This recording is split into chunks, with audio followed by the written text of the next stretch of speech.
Philippine Red Cross patuloy ho sa pag-asiste sa mga debotong may iniindang karamdaman. Yung pong ilang mga deboto na nagpalipas ng magdamag sa may Quirino Grandstand, nagsisimula na rin pong magsipag-uwian. May live update si Bombo Victor Liantino. Bombo Genesis, Bombo Jaira, kasabay nga ng nagpapatuloy na traslasyon ng Puong Itim na Nazareno ay patuloy rin ang Philippine Red Cross sa pagbibigay ng lunas sa mga deboto na may iniindang karamdaman sa nagpapatuloy nga na traslasyon. At mula kaninang alauna ng madaling araw hanggang alas 8:30 ng umaga ay naasistihan ng Philippine Red Cross Rizal Chapter Parañaque Branch ang nasa mahigit 13 deboto.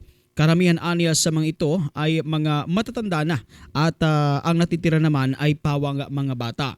Ayon sa team leader ng Philippine Red Cross Rizal Chapter Parañaque Branch na si Randall John Villamayor, ang pinakamatandang pasyente na kanilang inasistihan ay nasa 75 o 65 anyos at nahilo ito dahil nga sa haba ng pila at pagod na rin.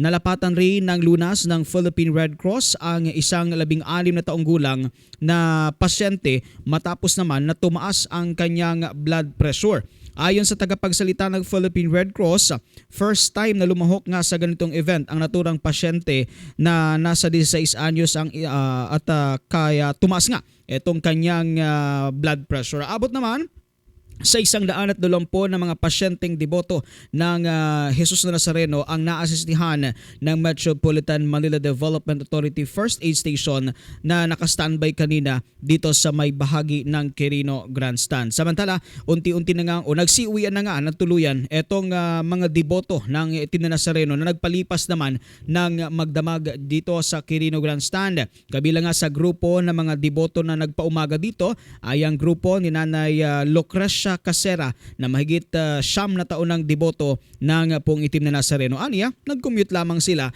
sa Alabang kasama ang kanyang pamilya. Narito ang bahagi ng kanyang pahayag sa panayam ng Bombo Radyo. Maiwan yan doon sa bahay, walang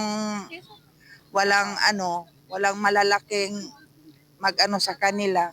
Dinala na lang namin. Dito naman kami nagpapalipas sa gabi. Nagpaalis na din kami pauwi na. Sa mga sandaling ito, Bombo Genesis ay natapos na nga itong pahalik dito sa may bahagi ng Quirino Grandstand at isa nga tayo, Bombo Genesis, Bombo Jai, sa naka-experience. First time natin na maranasan itong magpunas ng panyo at actually wala tayong dalang panyo. Ang dala natin ay sombrero lamang at nakahawak tayo dun sa may paanan ng itong si Jesus Nazareno at kanina ay may mga namimigay rin dito na mga pagkain ng isang kilalang fast food chain din. Yung ibinibigay nilang pagkain, may namibigay din ng tubig at iba pang mga pagkain doon sa mga deboto na pumila at natapos na itong kanilang pahalik. Sinamantala naman ng ilang mga driver ng e-trike itong pagkakataon na kumita at habang ito nga ay naghihintay sila doon sa may dulo ng pila kanina at sino man ang matapos ay niyayaya nilang sumakay. So nagkasabay ng pagdiriwang o itong pagdiriwang ng pahalik o itong pag-asagawa ng pahalik ng Puong Itim na Nazareno ay ito din yung pagkakataon nila para kumita din. At kanina narito rin ang pamunuan ng Philippine National Police. Marami sila dito, Bombo Genesis, at iba pang mga personahe ng Metropolitan Manila Development Authority. So far, ngayon ay inalis na yung mga kaukulang barikada dito. Alas 10 pa lang kanina ay cut off na yung linya. So ngayon, wala na, tapos na itong pahalik dito sa may Quirino Grandstand. Bombo Genesis. Okay. Mas okay yata yung usad ng pila dyan, Bombo Victor, kumpara doon sa as in pagsisiksikan ng mga deboto sa mismong prosesyon o doon sa mismong traslasyon. Kasi dyan kahit paano na may maintain yung 1 hanggang 2 linya, pero sa prosesyon na hinaharang na mismo yung andas, Bombo Victor? Mas maganda yung daloy, Bombo Genesis, ng linya kanina.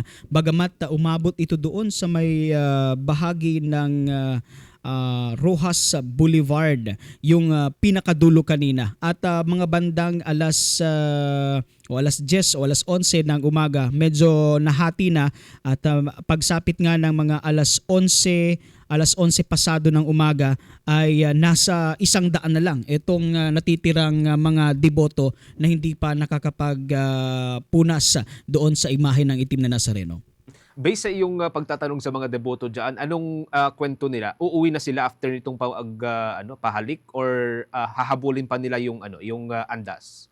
Actually, karamihan sa kanila, Bombo Genesis, ay after nilang o mas pinili nga nila na wag nang sumama doon sa traslasyon dahil nga sa kumbaga ipitan talaga, siksikan at hindi mahulugan ng karayon. Itong kalagayan ng ating mga deboto ngayon at ang ilan naman sa kanila, Bombo Genesis, ay na-experience na nila itong traslasyon kaya't mas pinili nila na pumila na lamang doon sa halip na makidumog, pagsiksikan pa doon sa mga deboto rin na nagnanais na makalapit doon sa andas ng Poong Itim na Nazareno. Okay, sige. Maraming salamat, Bombo Victor. Ingat kayo dyan. Mula dito sa Quirino Grandstand para sa Bombo Network News, Bombo Victor Lentino nag-uulat para sa #1 and most trusted radio network in the country, Bombo Radio Philippines, Basta Radio. Bombo!